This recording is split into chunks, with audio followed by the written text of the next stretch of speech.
Hello, welcome to This Dementia Life, created by Dementia Action Alliance. Our website is daanow.org. I'm proud to be your host, Chuck McClatchy, and I live my dementia life with Alzheimer's disease.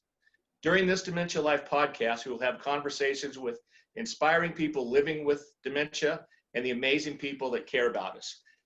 My guest today is my very, very good friend, Brenda Roberts. She's the Director of Quality Assurance and Education for the Michigan Assisted Living Association.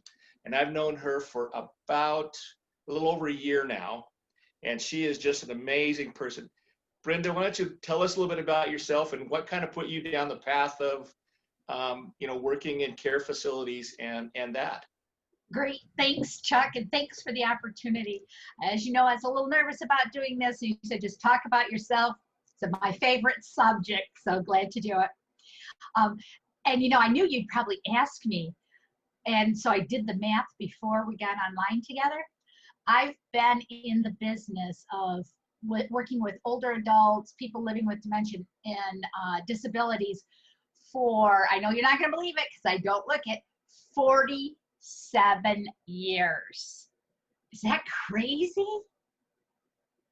Oh my gosh. So I started in the field when I was 16 in high school in a co-op job.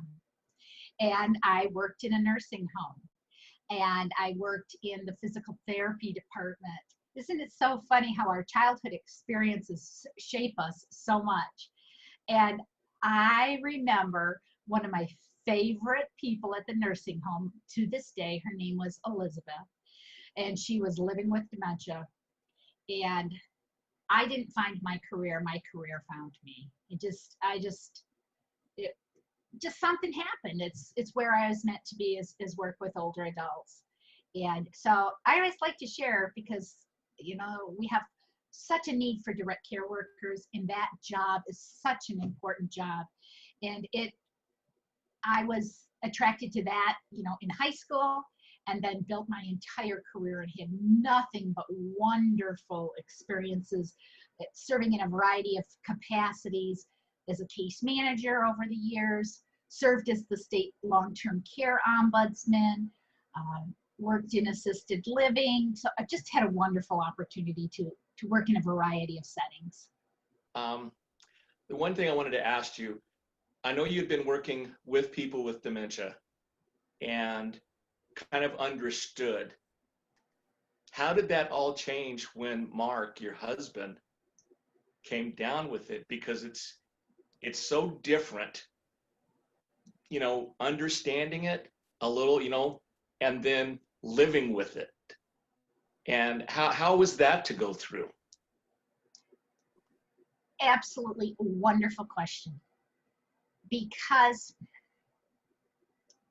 there's so much to answer to that. First of all, I want to say, back in my home visit days, I made home visits to and had many people who were living with dementia and their care partners. And they were so thankful for the services I provided.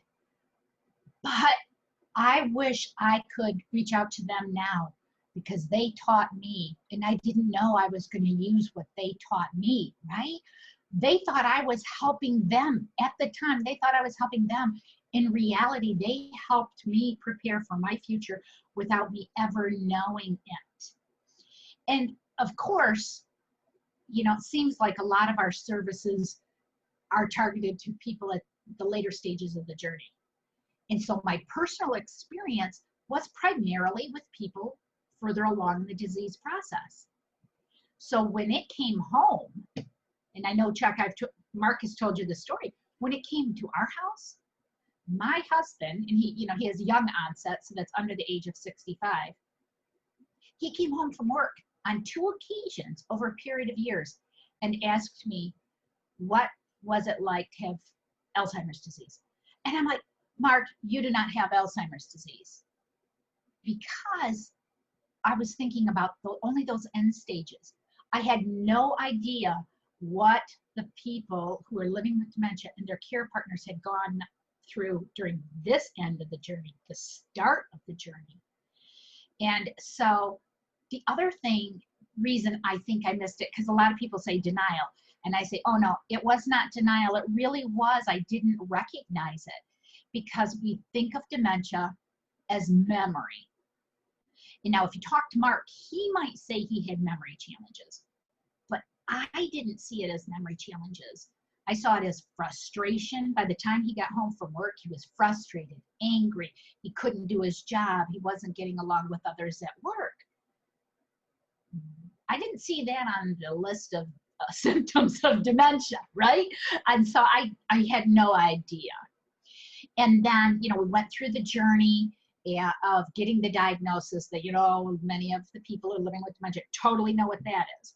So we went through all that, got the diagnosis, and just a lot of different things. But ultimately, in a weird way, I'm thankful in a weird way. I'm like, I have this whole new perspective now.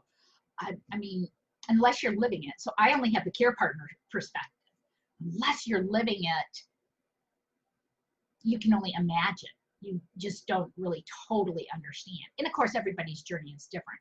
But so in a weird way, I was kind of thankful for the experience, because now I had this new understanding. And then Chuck, I go on and I get all this training and education, and I'm doing more training and stuff. And then, of course, Mark comes home and we get in an argument one day, and he says, "You're not doing what you're training other people to do." And so, what you're asking about when it comes home to roost, it's a whole different story. But now I feel I can be more helpful to other people because of my own personal experience. That's the perfect answer, because I kind of went through that myself, because I don't have Alzheimer's in my family. So I had nothing to even look at. Mm-hmm. And when mine happened, I kept saying, well, it's because of this, it's because of that. It's because of this. It wasn't denial. It was just, I didn't know. And Bobby's the one that finally said, we had one incident, she could see how frustrated I was. And then we had the talk. And that's when she said, well, that's not the only thing. And she started reading off 5 or 6 other things that I was doing around the house that I didn't even realize I was doing it. How has working, with Mark changed your outlook? Because you do so much for early stage people now, with the whole the Michigan conference, and that conference was just amazing that I got to go to. And how does that drive you to push so much like you do and provide so much for us? Again, it's kind of like my career just found me. I didn't find it. Same sort of thing here too. It's just, a part of how God made me, I guess. But after Mark's diagnosis, we all talked about the dark hole and going through that, and the care partner does too. And once I got through that, I decided that we had one life to live. One life. And we have dementia. And so it's make the best of it or not. And so I got on all these different Facebook pages and things. And Chuck, all I saw was the tragedy narrative. It's horrible. It's terrible. Care partners who weren't, just, miserable and feeling like their person was doing things deliberately to make their life hard. And I just thought there had to be something different. It had to be, is no one happy? So I had to tune out some of that negativity and I started focusing on a positive approach. And I was fortunate to be invited to participate in a Zoom discussion that included people living with dementia. And the discussion was on, what full inclusion looked like. And man, it was so eye-opening to me. And so, through all my educational, my formal education and my informal trainings and stuff, I have learned nothing compared to what I have learned from talking to you and for talking to other people living with dementia. You give me so much more insight into what your experience is like that helps me. And so then once it happened for me, I'm like, I have to share this experience with other people. I have to expose this to the world, that we can really learn from the experts who are living with dementia. And so I just have this, sometimes I wish I could stop it a little bit, but I just have this innate drive to expose the rest of the world, the rest of the world to this. That's a big job, let me tell you. You do such a great job. It is, and I think one thing people don't understand is the relationship between the care partner and the person with the disease is always ongoing, because under stressful times, especially with us, we may say something or do something that offends, our care partners. And sometimes there's a little bit of words go back and forth. But, kind of explain how it is that you have to work past that, that we're all individuals. We all, have other things going on in our minds. We may misrepresent something, but to get past that point, I said, okay, well, okay, let's get back in step, and this is what we're going to do. Right.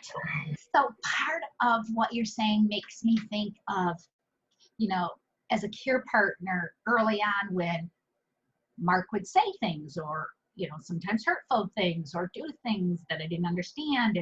And people would tell me, don't take it personal. And that would make me so mad. I'm like, well, I don't know how not to. So I've said, if you tell me to do something, you better tell me how to do it, because how do I not take it personal? And what I've learned, how I've learned not to take it personal, is learning about the disease itself, learning from you guys who are living with the disease, hearing what your experience is. Then I have this new level of understanding.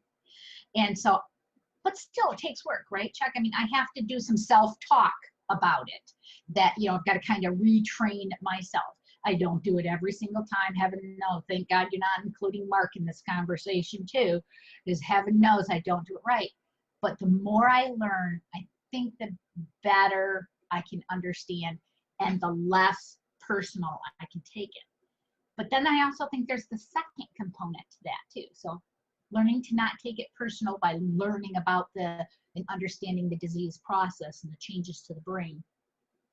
I think equally as important is knowing your person, and knowing, why might they be acting the way they are? Why might they, because I know, for example, this is, if I can share, this is my personal philosophy. Whenever I see a change in Mark, I never assume it's the dementia. I sort of look at it like this approach. I always use my hand. And when people are diagnosed with dementia, we typically go like this. Whoop, can't drive anymore. Whoop, so you can't live on your own anymore. It's a takeaway process, right? Everything's taken away. Well, when I see a change in Mark, I don't assume it's the dementia and I'm going to take something away. I look at all the other things that, like I think Dr. Power talks about well-being in his book. And, is he getting enough socialization? He's diabetic. Is his blood sugar high or low? Is he eating well? Is he sleeping well? Does he have meaning and purpose? So I look at all those things first. And you know what? There's usually something missing there. And so rather than try to take away, I try to put in a support, build it up, and as you know, Mark has his service dog, Sophie, and she's just an example of that. She gets his medication. Alexis goes off and says, go get it. She runs and gets the packets of meds and brings it to him. And so it keeps his blood sugar better. So we try to find out all these ways to support rather than move away.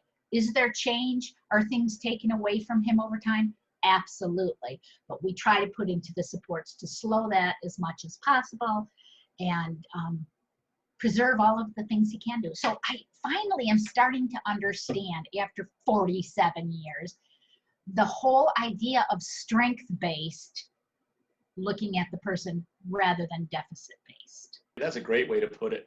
I know with me, I may get up in the morning and I'm very distracted and I don't realize it. When we'll go someplace and Bobby goes, "Are you even here?" And she does. She gets kind of irritated about it. And come to find out, my back ached. But it took, maybe 2 or 3 hours later for me to realize it, because the way we perceive things changes. You very well know that. And sometimes something is happening to us and we don't even know yet. It takes a while for us to kind of put all the little broken pieces together. But one thing I want to ask you too about is how important, to me, it's the most important thing there is the communication between families when somebody has dementia. I mean, communication is really the foundation, at least in my belief, of every single relationship. And we're a family of talkers. And I am always shocked. Chuck, you and I had a meeting recently with some people who have been, relatively recently diagnosed with dementia, and their partners, and they said, well, we've never talked about it before. And that's just so shocking to me. And so, because we talk about it, and so it's just something different. But we talk about it family-wide. Once we got our diagnosis, we even went into counseling together as a family. And during probably the most difficult time for us so far in the journey was pre-diagnosis, was the struggle and not understanding why Mark was changing, and the struggle in the relationship. And so we were so thankful for an early diagnosis, because we were able to repair that relationship. I mean, because we were separated when he got his diagnosis. We had moved apart. Now, we had moved apart with the intention on working on our marriage and getting back together. That just shows you the situation we were in. So we came together as a family. I mean, it's just the way we operate. So our kids all came into the counselor, our adult children, daughters, and their spouses, and we talked with the kids. Chuck, it was so amazing. When we talked to our grandson, I said, Dylan, I remember that, when your mom and dad told you, yes, they were crying, and they told me Papa had dementia. And I said, well, what did you think? And Chucky says, I thought it was cancer, because they were crying. Why would we expect? And had I never taken the time to ask him and just assumed, and so he thought his grandpa had cancer, and in his mind that meant being sick and dying. And so, and then the other thing is, we not only communicate in our family, but we have done really education and communication in our circle of friends. Like, we do education at church, so that people understand. And lo and behold, there were like 6 other people at church who never came out and said they had dementia. We live in a rural community, a small church. They came out and said they had dementia. We were active in soccer, our grandsons. And, even the best dads on the sidelines can, be minus a filter, right? Well, Mark had a challenge with that sometimes too. But we just talked to the families and explained to the families what dementia was like, what it entailed. And all I can say, people, once you explain, our circle of friends have been amazing. They don't avoid Mark. Pre-COVID, when we could go out in the community, when they saw him, they would come up and shake his hand. Hello, Mr. Roberts. They would speak to him. The soccer boys. I mean, people are good. And we just, shared the information. Otherwise, had we not shared it, they might have looked at Mark and saw him maybe hollering a little much, or maybe not using the best words all the time, and think, oh, what a cranky old man. But now they understand. And because of that, Mark's accepted, and it's made all of our life. It's like soccer is our safe place. That is amazing you said that, because I'm an advocate of that. Anybody that I'm around, I tell that I have dementia. And the guys I play golf with, there's 2 or 3 that kind of come in and out. And anytime, I do something and one of them starts laughing, I said, yep, that's Chucky. And it takes that big barrier, just like you mentioned, it takes that barrier down. Oh, he can laugh about it. Okay. and he's open to questions. Okay, that opens the door for them to say, well, what symptoms did you have? And you always get the little ones that say, oh, but I forget things too. And I says, no, wait a minute. When we talk about memory loss, and I use this example that, what do you love to do? Whether it's gardening or playing, doing whatever. I said, what if you forgot how? What if you forgot how to do something you've done all of your life? I said, that's what our memory loss is like. It's not just where did I put the keys, and you really have to kind of break through those barriers, because to me, communication is the most important thing. I remember one of the first partnering sessions we went to, support groups, a guy was there that wouldn't tell his family, wouldn't tell his kids. And his wife was going through just terrible times because they were all calling her, Mom, what's wrong with Dad? What's wrong with Dad? Well, nothing, because he refused to tell them. And you could just see every time she would come in, the stress on her face. And I want to give people like that the look that you have all of the time, is that big smile on your face. And it just takes all of that stress and worry and confusion and all of that, and just kind of throws it out of the way. And lost my train of thought there for a second. I'm sorry. But the communication part of it, what's kind of the weirdest questions that people have asked you? Oh, what's done? I'm going to circle back around with communication a little bit more too. But what gets me is, the people want to ask me and not Mark. And I tell people all the time, I say, if your best girlfriend was just diagnosed with breast cancer, you would ask her how she was doing, right? Your best girlfriend would have her feelings hurt if you never asked her how she's doing. Now, she doesn't want that to be her entire life. She still wants to laugh and have fun and go out and enjoy your company. But the reality is, she's struggling with breast cancer. If you never asked her, that would be pretty bizarre. But people never ask Mark. They ask me. I can't get over. It just baffles me. Even in a lot of the trainings that we do, people who work with people living with dementia say, well, I've never talked with somebody living with dementia. I mean, they mean they've never asked somebody living with dementia what it's like to live with dementia. And then, you say, what's some of the weird questions? Really, when they ask me questions, they're not weird questions. I appreciate the questions. The one time I'll never forget, though, is right after Mark was diagnosed, he met this guy in the grocery store, and Mark's telling him, yeah, I was just diagnosed with dementia. And he says, oh, really? What's my name? I'm like, really? You found it necessary to quiz him about what your name is? Isn't that terrible? Goodness. But I do want to say, when you talk about communication between Mark and I too, we talked about the family. One of the things that with the neuropsych testing with Mark, we thought it was a hearing problem, and we discovered that it was a comprehension problem. And so we've put into place some compensatory strategies to help him. So for example, if the grandkids were calling and say, they were going to do something at whatever time, so they would talk to him, but then they would send him a text to follow up. So, and some people think it's memory, and it could be memory, but I think with Mark, it's mostly comprehension. And lots of times, kind of like you said, Bobby could see that you weren't quite yourself that one day. Sometimes I tell Mark something and I kind of can see that fog, and I'm like, I know he didn't understand. So I say, what did I just say? So I ask him to tell me that's really just good active listening skills if we just use them with everybody. So I'll ask him what he just said, or what I just said, what he thought, and then I fill in the gaps.